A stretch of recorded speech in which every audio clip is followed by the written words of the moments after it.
से है तारती। क्यों श्री भागवत भगवान की है आरती, पापियों को पाप से है तारती। श्री भागवत भगवान की है आरती, पापियों को पाप से है तारती।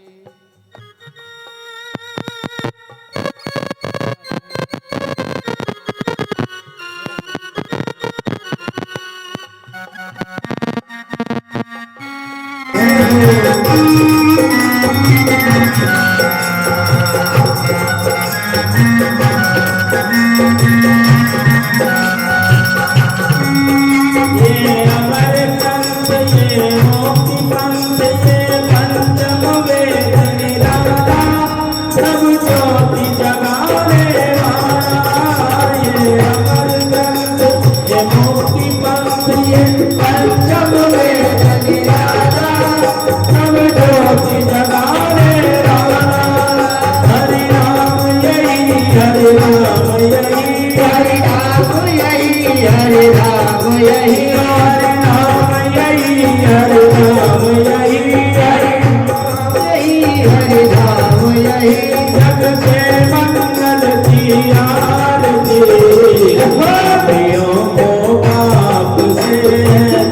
you.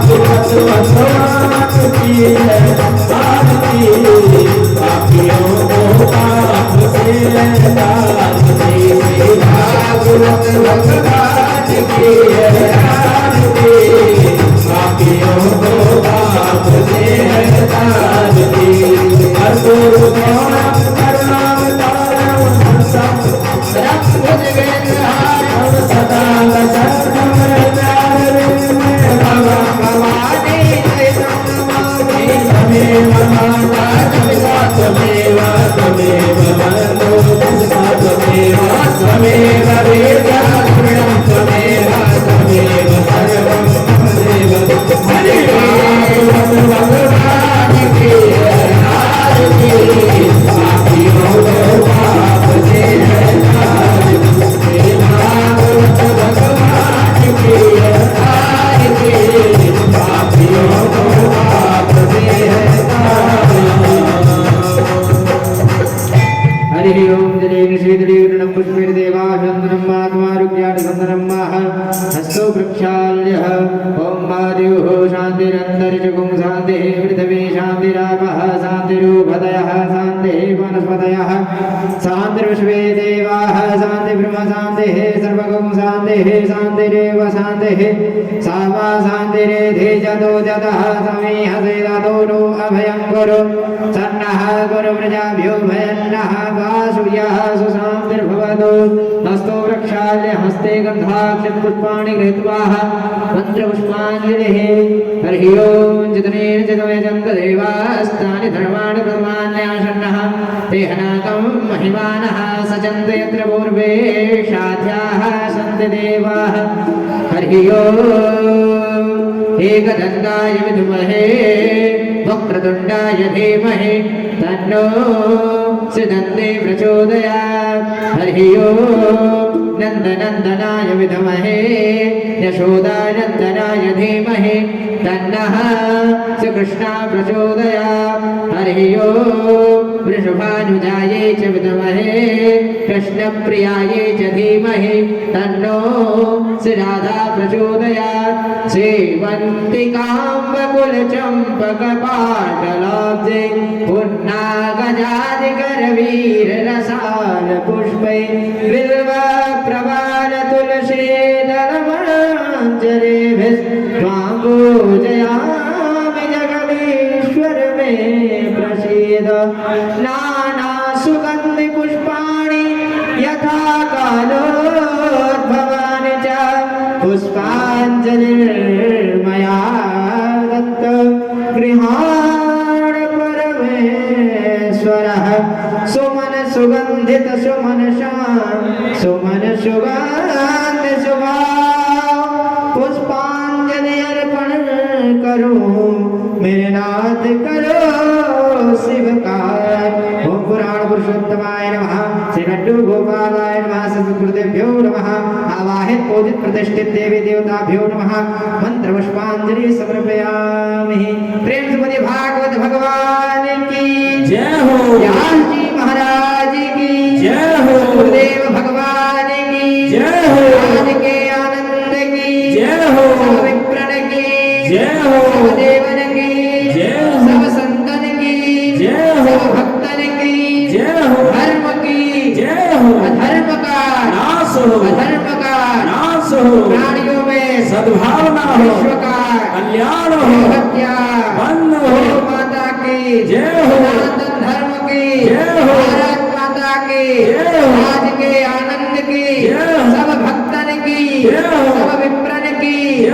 जय जय श्री राधे श्याम। जय जय श्री राधे श्याम। जय जय श्री राधे श्याम। नमः पार्वती पतये हर हर हर महादेव। सभी भगवत रसिक बंधुओं से हमारा राधे राधे। आप सभी लोग जो भी आ गए हैं उन सबका बड़ा ही साधुवाद धन्यवाद। और जो भी खेतों में खलिहानों में दुकानों में मकानों में घरों में जहाँ भी कहीं व्यस्त हैं, ये तो नहीं कह सकते कि अपने कार्य को वैसे ही विराम करके भागे जैसे गोपियों ने अपने सभी कार्यों को विराम करके भागा था।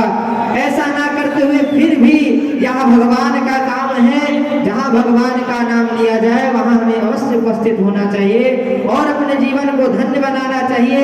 यहाँ सद्गुरुदेव भगवान की कृपा से आपके ही ग्राम के बगल में यहाँ बड़ा ही पुण्य अवसर, बड़ा ही सुंदर सिद्ध बाबा आश्रम बना है, जिसके कारण हम सभी को यहाँ सौभाग्य प्राप्त हो जाता है सत्संग का, संतों के संग का, भक्तों का, वरना ये सब कहाँ उपलब्ध होता है।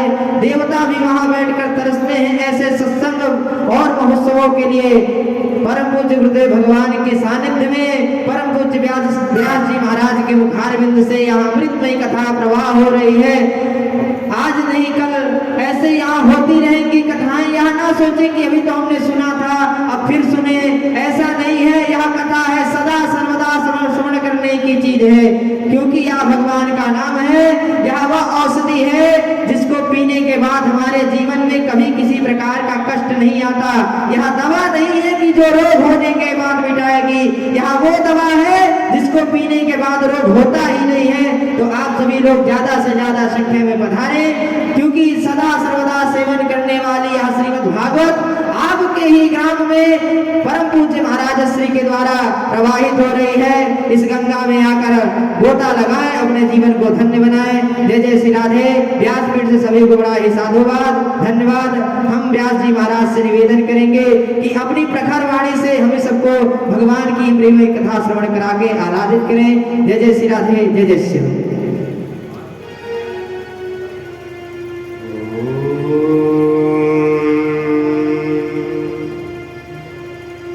स्वस्ति श्री गणेशाय नमः। ओम सरस्वत्यै नमः।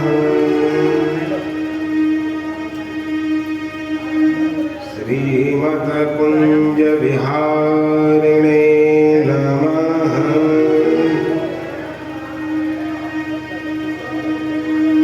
ब्रह्मानन्दं परमसुखदं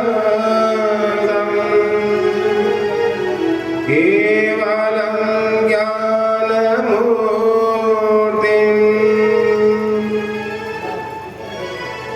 द्वन्द्वातीतं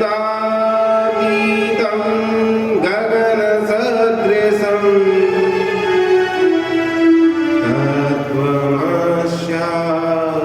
तत्त्वमस्यादिलक्ष्यम्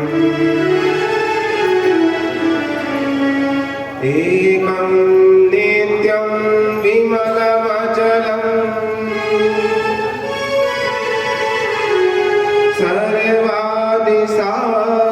सर्वादिसाक्षिभूतम्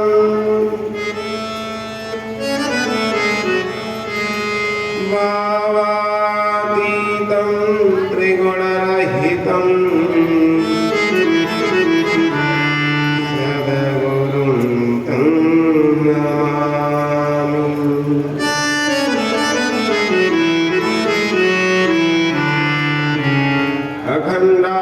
अखण्डानन्दबोधाय शिष्यसन्तापहारिणे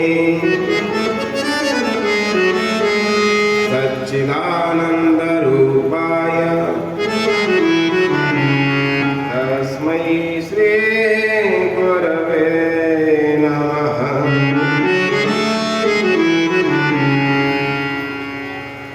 वंशी विभूषितकरा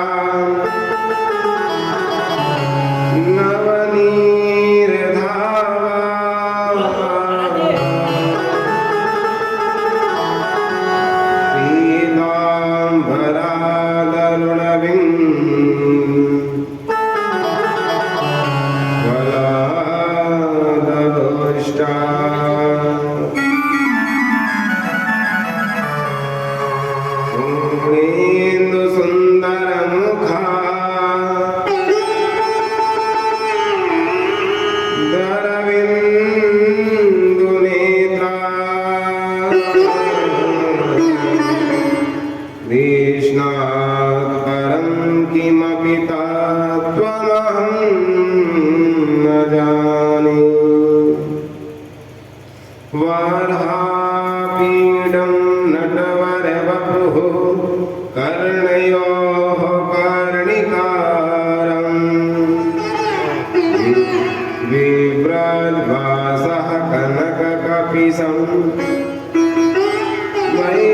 जयन्तीं च मालाम्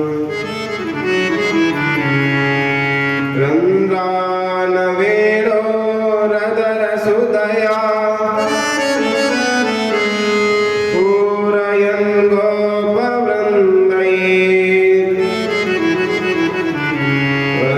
वृन्दारण्यं स्वपदरमणम्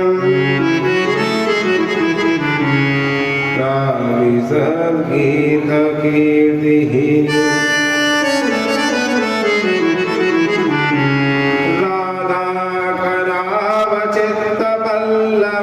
राधाकरावचित्तपल्लववल्लरीके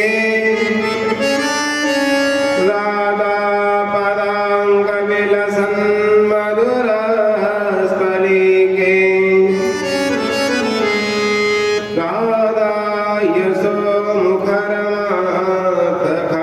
राधायशोमुखरमातखगावलीके राधाविहारविपिने रमतां मनो मे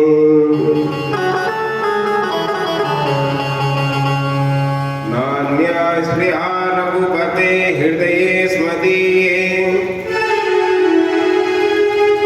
सत्यं वदामि च भवानखिलान्तरात्मा भक्तिं प्रयच्छ रघुपुङ्गवनिर्भरां मे कामादिदोषरहितं परमानन्दं च भागर्थाविव सम्पृक्तौ भागर्थप्रतिपत्तये जगतः पितरौ वन्दे पार्वती परमेश्वरौ यं प्राव्रजन्तमनुपेतमपेतकृत्यम् द्वैवायनौ विरहकातरया जुहाव पुत्रेति तन्मयतया तरवो विनेन्दो गर्वभूतहृदयं मुनिमानतोऽस्मि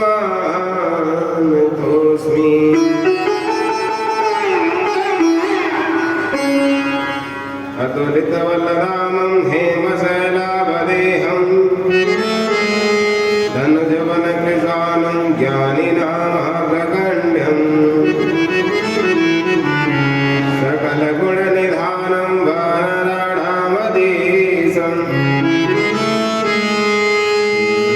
रघुपतिप्रियभक्तं वातजातं नमामि नारायणं नमस्कृत्य नरं चैव नरोत्तमं देवीं सरस्वतीं व्यासं ततो जयमुदीरये प्रह्लाद नारद पराशर पुण्डरीक व्यासाम्बरीश शुकशौनक भीष्मतारभ्याम् रुक्माङ्गदार्जुन वसिष्ठ विभीषणादि पुण्यानिवान परमभागवतां स्मरामि भक्तिभक्त भगवन्त गुरो चरणं प्रभुवे वन्दं करुणासै विघ्नियने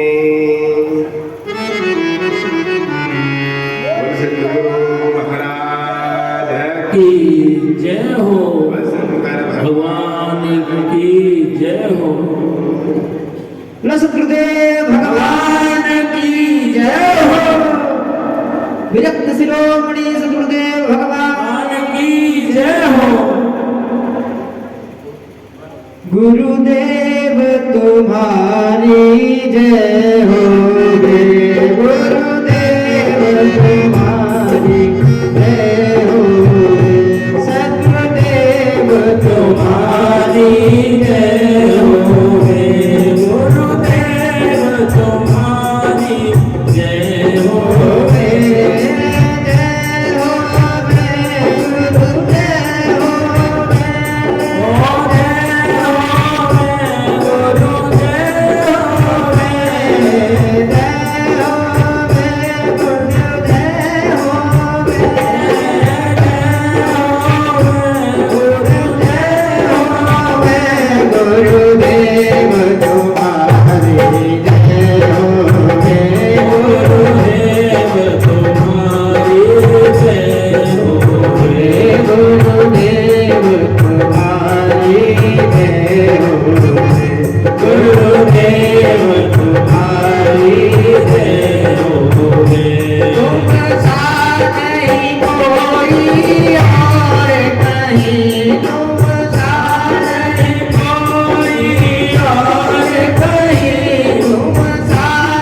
बंधु रखवारे हो गुरुदेव तुम्हारी जय हो हे गुरुदेव तुम्हारी जय हो तुम ज्ञानी हो तुम ध्यानी हो तुम ज्ञानी हो तुम ज्ञानी हो तुम ज्ञानी हो तुम ध्यानी हो तुम ज्ञानी हो तुम ज्ञानी हो गुरु सा नहीं कोई दूजा है तुम सारी कोई जुदा है गुरुदेव तुम्हारी जय हो जय गुरुदेव तुम्हारी जय हो गुरुदेव तुम्हारी जय हो गुरुदेव तुम्हारी जय हो गुरुदेव तुम्हारी जय हो गुरुदेव तुम्हारी जय हो बोले सद्गुरुदेव भगवान की जय हो संत भगवान की जय हो विप्र भगवान की जय हो राम सब भक्तन की जय हो व्यास जी महाराज की जय हो सुखदेव जी महाराज की जय हो आज के आनंद की जय हो भागवत महामहोत्सव की जय हो भागवत महामहोत्सव की जय हो व्यास जी महाराज की जय हो सच्चिदानंद भगवान की जय हो जय जय श्री राधे जय जय श्री राधे जय जय श्री राधे श्याम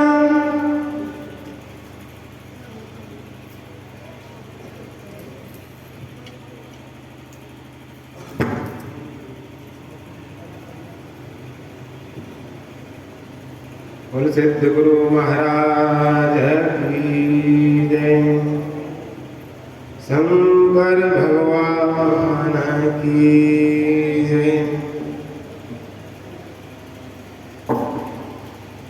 धर्म की जय हो धर्म की जय हो धर्म की जय हो अधर्म का नाश हो अधर्म का नाश हो अधर्म का नाश हो प्राणियों में सद्भावना हो प्राणियों में सद्भावना हो प्राणियों में सद्भावना हो विश्व का कल्याण हो विश्व का कल्याण हो विश्व का कल्याण हो गौ माता की जय हो गौ माता की जय हो गौ माता की जय हो सत्य सनातन धर्म की जय हो सत्य सनातन धर्म की जय हो सत्य सनातन धर्म की जय हो जय जय श्री राधे शब्द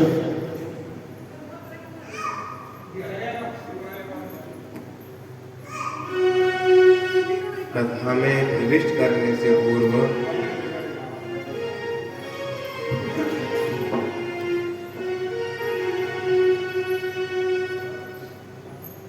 सभी धर्म अनुरागी बंधुजन एवं भक्ति स्वरूपा मातृशक्ति भगवत स्वरूप संत भगवान एवं दृश्य अदृश्य भूदेव आवाहित एवं विराजित सभी दिव्य शक्तियां को इस व्यास पीठ से अभिनंदन।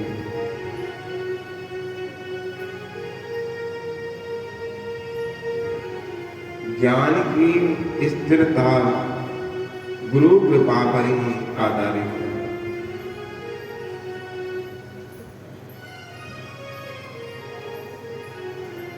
कहीं से किसी बात को समझ लेना ही पर्याप्त नहीं, वह बात हमारे हृदय में स्थिर हो जाए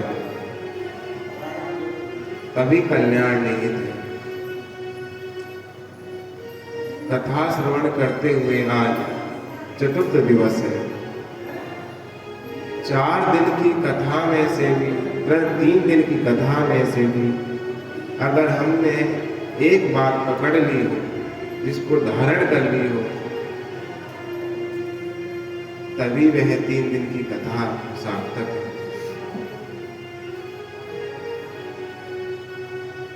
तृतीय दिवसों की कथाओं में हमने तत्व को जाना, संसार को जाना, कहां से उत्पन्न हुआ, किस प्रकार उत्पन्न हुआ,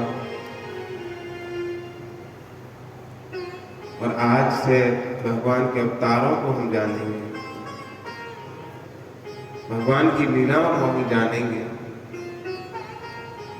उससे पहले हम आप सभी लोग अपने अपने गुरु के चरण कमलों का स्मरण करते हैं, जिसके फलस्वरूप जो ज्ञान हमें प्राप्त हो, वह ज्ञान हमारे जीवन में फलीभूत हो जाए, स्थिर हो जाए, वह ज्ञान हमारे भविष्य में हमारा मार्गदर्शन का कारण बने। तो आइए हम सब लोग भावपूर्ण युक्त होकर के गुरुदेव की वंदना करते हैं। गुरुदेव दया करके हमको अपना लेना, गुरुदेव दया करके हमको अपना लेना।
इस तन में समाये हो,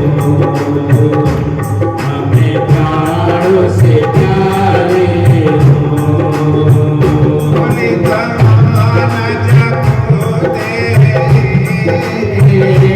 निकमाला जपो तेरी,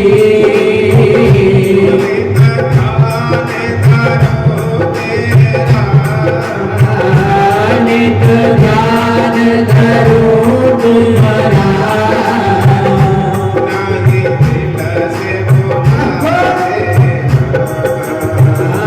नित ध्यान धरो तेरा, नहीं मुझको भुला देना। गुरुदेव दया करके, गुरुदेव दया करके मुझको अपना लेना। गुरुदेव दया करके मुझको अपना लेना। गुरुदेव दया करके मुझको अपना लेना।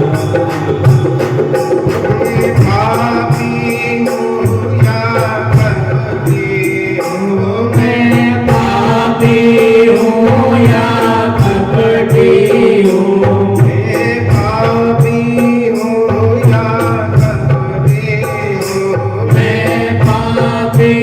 हूँ या कपटी हूँ,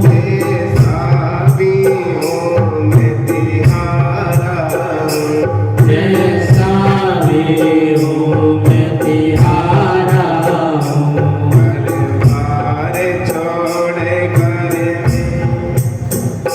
जीवन में अकेला संसार छोड़ कर मैं जीवन में अकेला हूँ।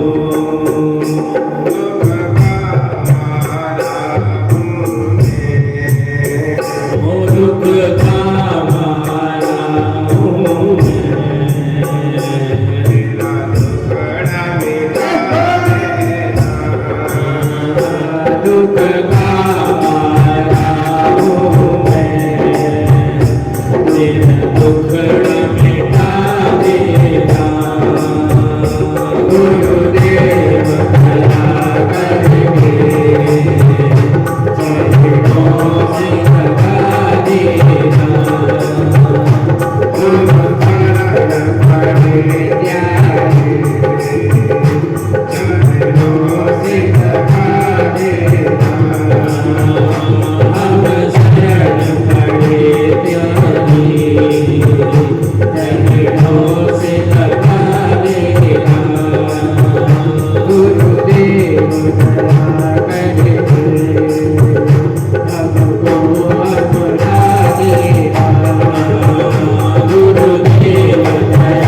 कल हमने मनु शतरूपा की 2 पुत्रियों के वंश के बारे में जाना।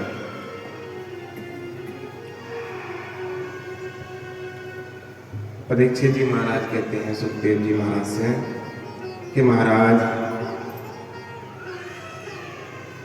आपने आकुति और देवहूति के वंश के बारे में तो बताया, परंतु अभी प्रसूति के वंश के बारे में नहीं बताया। तो बोले कि प्रसूति प्रजापति दक्ष की साथ विवाह कर दिया गया।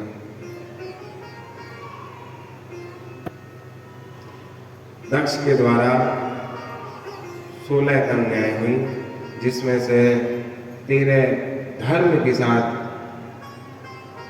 1 पितरों के साथ और 1 भगवान शंकर के साथ। प्रजापति दक्ष की जो सबसे छोटी पुत्री थी वह माता सती, जिनका विवाह भगवान शंकर के साथ।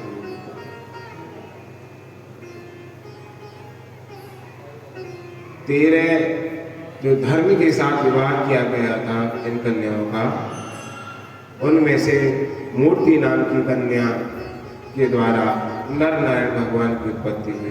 बोल नर नारायण भगवान की जय हो, बोल शंकर भगवान की जय हो। परंतु मैत्री जी और विदुर जी में ये प्रसंग चल रहा है।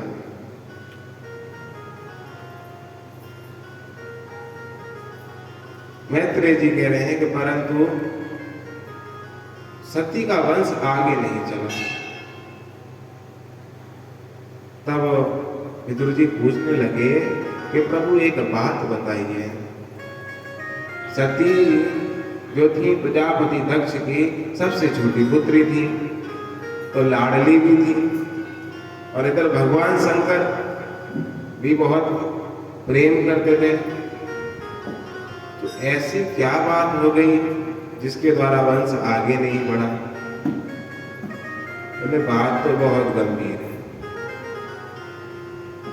कि क्या हुआ कि कुछ नहीं हुआ, एक हट थी, हट के स्वरूप वंश अवरुद्ध हुआ।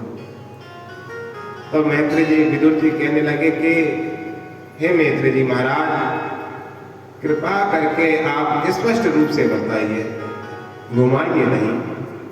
बोले कि ठीक है, सुनो। प्रजापति दक्ष ने ब्रह्मदेव के कहने पर विवाह कर दिया था। तो ये बात उस समय की है जिस समय सृष्टि का निर्माण हुआ ही हुआ था। प्रजापति दक्ष को ब्रह्मदेव ने उपयुक्त पुत्र मान करके प्रजापतियों का स्वामी अधिष्ठात्र बना दिया। अपने सम्मान के लिए उन्होंने एक सवाल लगाई, जिसमें सभी देवता बुलाए, महापुरुष बुलाए, देवताओं में महादेव भी आए, ब्रह्मदेव भी आए, नारद जी भी, भगवान विष्णु भी आए, एवं अन्य सभी महात्मा आए। सभी महात्मा अपने अपने स्थानों पर, सभी देवता अपने अपने उपयुक्त स्थानों पर बैठे ही थे। तो वहां पर उसी समय प्रजापति दक्ष ने विचार किया कि मैं पहले नहीं जाता हूं, बाद में जाऊंगा। बाद में जाऊंगा तो मेरे सम्मान में सब लोग खड़े होंगे, क्योंकि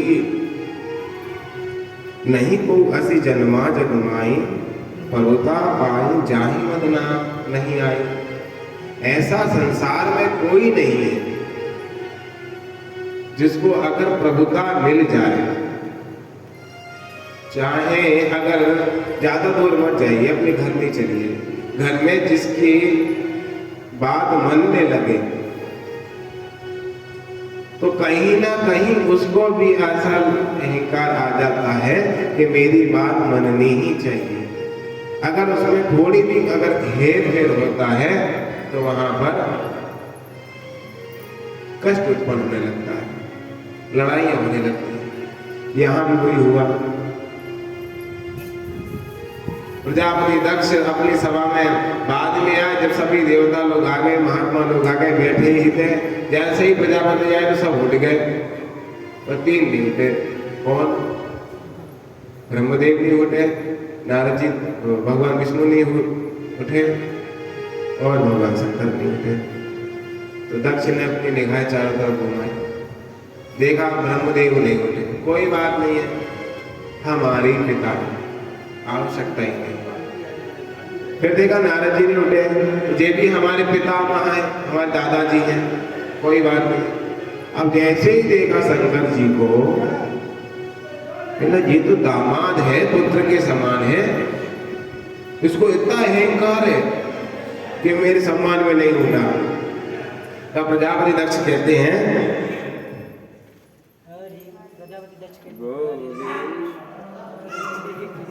गोविंद जय जय गोपाल जय जय गोविंद जय जय गोपाल जय जय राधा रमण हरि गोविंद जय जय राधा रमण हरि गोविंद जय जय राधा की जय जय रुक्मणी की जय जय राधा की जय जय रुक्मणी की जय जय मोरा मुकुट बंसी वाले की जय जय मोरा मुकुट बंसी वाले की जय जय गोविंद जय जय गोपाल जय जय गोविंद जय जय गोपाल जय जय राधा रमण हरि गोविंद जय जय बोलवा के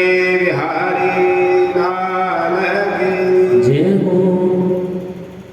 वैसे तो हनुमान जी है कि राम नाम सुनवे को रसिया, पर हनुमान जी भी भगवान शंकर के ही अंश अवतार है, और यहाँ पर साक्षात रूप में शंकर भगवान विराजमान है।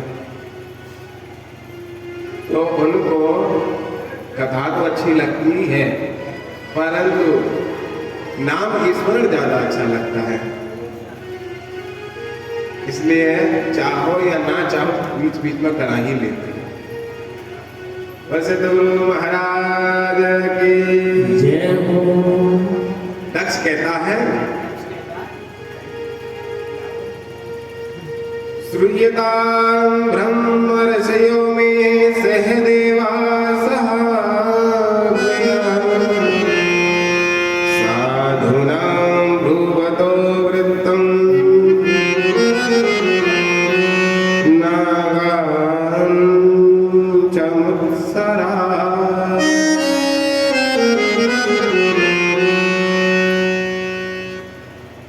दक्ष कहता है कि सुनो सभी सभा मध्य विराजमान सज्जनों, जो मैं अब कह रहा हूं वह ना तो अज्ञानवश कह रहा हूं, ना ईर्ष्यावश कह रहा हूं, मैं पूर्ण चेतना में हूं। सभा वाले बोले, बोलो तो सही कि एक मछली पूरे तालाब को गंदा कर देती है, ऐसा एक व्यक्ति पूरी सभा को गंदा कर रहा है। सभा सदों ने सब तरफ देखा, अब किसको पता था ये शंकर भगवान के लिए कह रहा है। चारों तरफ देखा तो कोई समझ में नहीं आया, तो बोले कि कौन है? अरे मैं तुम्हें दिखाई नहीं देता, जे बंदर जैसी शकल का। बोले बंदर जैसी शकल? तो नारद जी को अपना याद आ गया, वो तो हमारी हुई थी। फिर कहा ये सामने बैठे हैं औगण, देखो अभी भी कैसे आंखों को टिमटिमा के देखा जा रहा है, इसको कुछ लोक लज्जा तो है नहीं, जैसा खुद है जैसे इसके साथ भी है। जो उसके मन में आया, जैसा आया वैसा कहता है। भगवान शंकर भी आनंद के साथ सुनते गए, क्योंकि भगवान शंकर सदा उदासीन रहते हैं। पर नंदी को समझ में नहीं आया, पहले तो चुपचाप बैठा रहा, देखता रहा, पर स्वामी की, चाहे किसी का ही स्वामी हो, और उसका स्वामी का कोई खास रिश्तेदार हो, अगर थोड़ी देर तक अगर चलती रहे तो विचार करेगा आपस का मामला है, छोड़ो। अगर नहीं सहन होगा तो या तो चला जाएगा, नहीं तो बोल ही देगा, रुका नहीं जाएगा। यहाँ पर भी रुका नहीं गया नंदी जी को। पहले तो सोच रहे क्या कहीं ससुर और दामाद का मामला है, तुम चुप रहते हैं, पर देखा कि ये तो कुछ ज्यादा ही हो रहा है। तब नंदी ने श्राप देना चालू किया। इधर नंदी ने श्राप देना चालू किया सभासदों को, तो सभासद बोले अरे अरे अरे अरे ये क्या कहते हो, ये मामला तो ससुर और दामाद का है, तुम बीच में क्यों बोले, और तुम्हें बड़ी श्राप देने की आदत है। इधर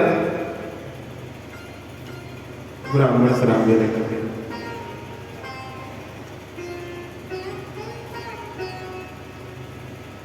भगवान शंकर बैठे बैठे देख रहे हैं, सोचने लगे थे सम्मान सभा में आया था, श्राप सभा हो गई है। अगर थोड़ी देर और रुका तो शायद पत्थरबाजी हो जाएगी और जिन पर लट होंगे से लट निकाल लाएंगे, मामला गड़बड़ हो जाएगा। बुद्धिमानी इसी में होती है कि जब माहौल गर्म हो जाए या तो खिसक लो, ये किसका है, और लड़ना ही है तो डटे रहो। बोल बाके बिहारी लाल की जय हो। भगवान शंकर नंदी को लेकर के अपने सभासदों को अपने गणों को साथ लेकर के अपने स्थान में पहुंच गए। दक्ष ने भगवान शंकर को श्राप दे दिया। ये कथा आपने पूर्व में बहुत बार सुनी होगी, एक बार नहीं, प्राय ये कथा सबको ही स्मरण में होगी याद। पर इस कथा का एक एक अंग हमें प्रेरणा देता है। दक्ष ने भगवान शंकर को श्राप दे दिया कि किसी मेरे यज्ञ में तुम्हारा कोई भाग नहीं हो। अब सबरे यज्ञ प्रजापति दक्ष के द्वारा रचे जा रहे हैं, क्योंकि प्रजापति है, प्रजा का स्वामी है।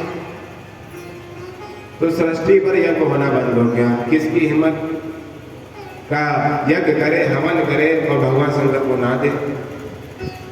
तो सोचा कि श्राप दे तो दिया, श्राप का असर तो दिखाएं। तो उसने यज्ञ का एक आयोजन रखा।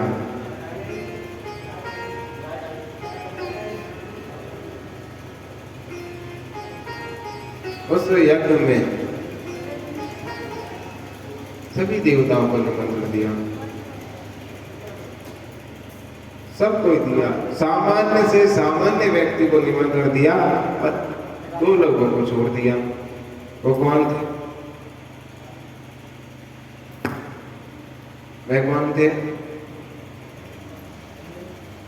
भगवान शंकर, माता सती। अब देवताओं की भी एक विशेष बात होती है। कुछ लोग कहते हैं ना कि अच्छे लोग हमेशा अच्छे होते हैं, ऐसा कुछ नहीं है। टाइम आने पर, समय आने पर अच्छे भी आग लगा के चले जाते हैं। सबको तो बुलाया, पर सती माता और भगवान शंकर को नहीं बुलाया। अब सब लोग तैयार हो के जाएं तो पूरा ब्रह्मांड पड़ा था, और ब्रह्मांड को तो छोड़ो, कैलाश जरूर दिख रहा था। सब लोग कैलाश के ऊपर से तैयार हो के जाएं और पूछते और जाएं, अरे सती तुम चल नहीं रही क्या? सती माता पूछी कहाँ? बोली कि तुम्हें नहीं पता, तुम्हारे पिता ने इतने बड़े यज्ञ का आयोजन रखा है। बोले यज्ञ का आयोजन रखा है? तो सती माता ने बहाना बना दिया, हाँ मैं तो भूल ही गई थी, हाँ अभी मैं आती हूँ, तैयार होके मैं भी आती हूँ, तुम चलो चलो। अमन में सोचने लगी, शायद भूल गए होंगे, काम बहुत ज्यादा हो। और बड़ी खुश होती हुई शंकर भगवान के पास गई कि स्वामी, पिताजी यज्ञ का आयोजन किए हैं, आप हम चले। भगवान शंकर बोले, एक बात बताओ देवी, आपके पिता ने हमारे बैर के कारण तुम्हें भी निमंत्रण नहीं दिया, उसमें अगर हम चलेंगे तो और ज़्यादा समस्या। बोली ऐसी तो कोई बात नहीं है। कि नहीं नहीं बात तो है। तो बोले कि हम ही चले जाएं। कि चली जाती पर तुम्हारा भी इसमें हित नहीं है। तो माता पार्वती कहने लगी कि पिता गुरु और मित्र के यहाँ बुलाने पहले बिना बुलाए भी जा सकते हैं। भगवान शंकर बोले एकदम सही बात, इसमें कोई दो राय नहीं है, जा तो सकते हैं। माता सती बोली कि तो जाओ, कि नहीं जाओ। कि फिर क्यों नहीं जाओ? कि इसलिए कि इनके यहाँ भी जब जाना चाहिए जब आपस में मन मुटाव ना चलना। आवत ही हर्षद नहीं नैनन नहीं सने, तुलसी तहां न जाइए कंचन बरसे में। भले ही वो मित्र का घर हो, वही भले ही वो गुरु का स्थान हो, भले ही वो है पिता का घर हो, अगर तुम्हारे आगमन से सामने वाला हर्षोल्लाहित ना हो जाए, उसके नेत्रों में प्रसन्नता ना दिखे, तो अगर वहां सोना भी टपक रहा हो, सोना भी बरस रहा हो, मत जाओ।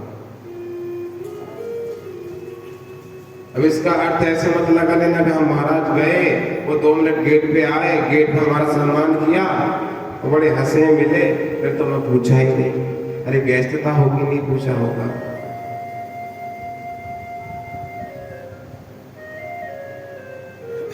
बाकी बिहारी लाल की। माता सती को समझाए कि नहीं जाओ।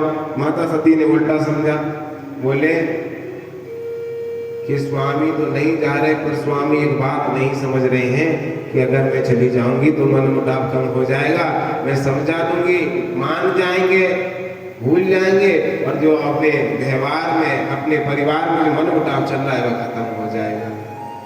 फिर भी भगवान शंकर समझा रहे हैं कि देवी वहां पर जो मन मुटाव वाली बात है वो पद को लेकर के हुई है, वो अहंकार है, और जब तक अहंकार है तब तक मन मुटाव खत्म होने वाला भी नहीं है, तो जाना ठीक नहीं है। माता सती नहीं मानी, हट पकड़ ली।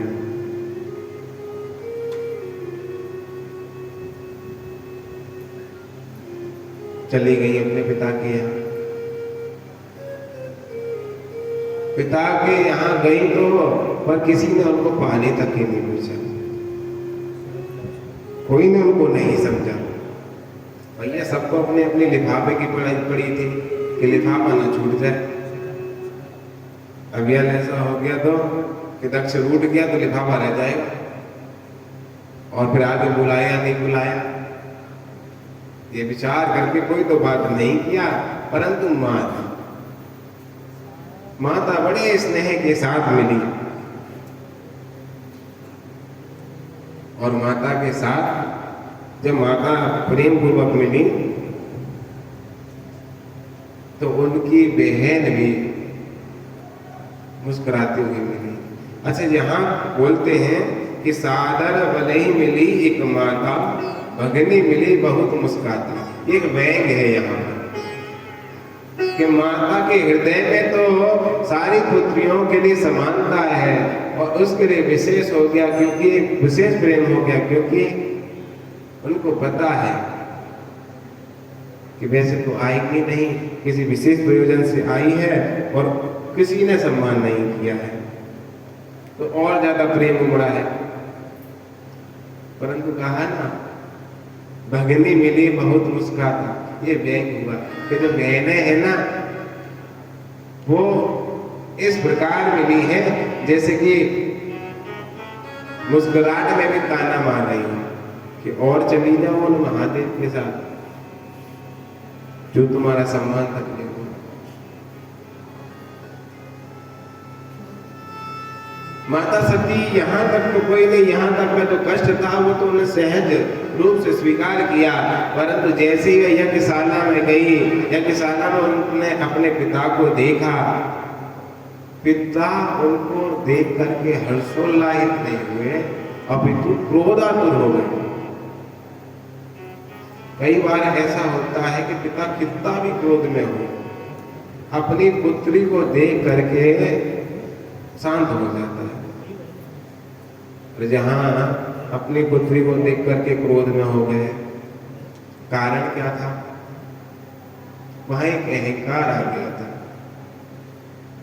कि वह ये भूल गए कि मेरी पुत्री है। अब उनको क्या स्मरण रहा कि यह उसकी धर्म पत्नी है।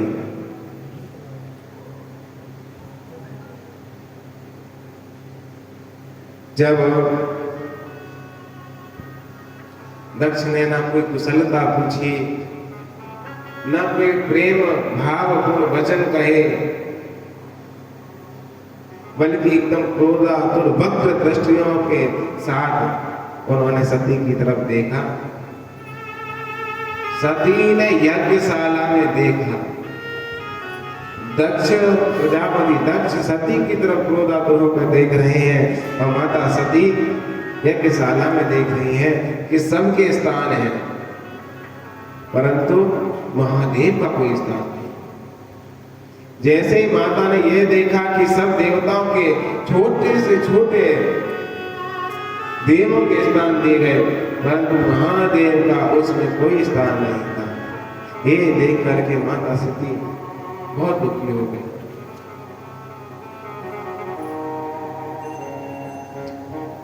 वैसे भी तो बाबा तुलसीदास जी कहते हैं, यद्यपि जगदारुण दुख नाना, यद्यपि जगदारुण दुख नाना, सबसे कठिन जाति अपमाना, सबसे कठिन जाति अपमाना। यद्यपि दुख दारुण दुख नाना, सबसे अधिक जाति अपमाना, सबसे अधिक जाति अपमाना। जैसे माता सती ने देखा कि भगवान शंकर का स्थान नहीं है, तो ये तो भूल गई कि मेरे पिता का मेरे प्रति क्या स्वभाव है, बल्कि पछताने लग गई कि मेरे स्वामी ने मुझसे सही कहा था, मुझे यहाँ आना ही नहीं चाहिए था, मुझे बात मान लेनी चाहिए थी। केवल इतना ही नहीं, जब माता सती ने प्रजापति दक्ष से पूछा कि पिताजी ऐसी क्या बात हो गई जिसमें आपने त्रिदेवों में से महादेव को छोड़ दिया, कि आपके वो जमाता नहीं थे? क्या दोष था और क्या दोष था मेरा जो सबको निमंत्रण पहुंचाया वो मुझे नहीं? अब यहाँ पर प्रजापति दक्ष नहीं, एक अहंकार बात कर रहा है। वह कहने लगे कि तुम्हारा दोष यह है कि तुम उस औगड़ की धर्म पत्नी हो, तुम ऐसे की धर्म पत्नी हो जिसका ना तो कुल का पता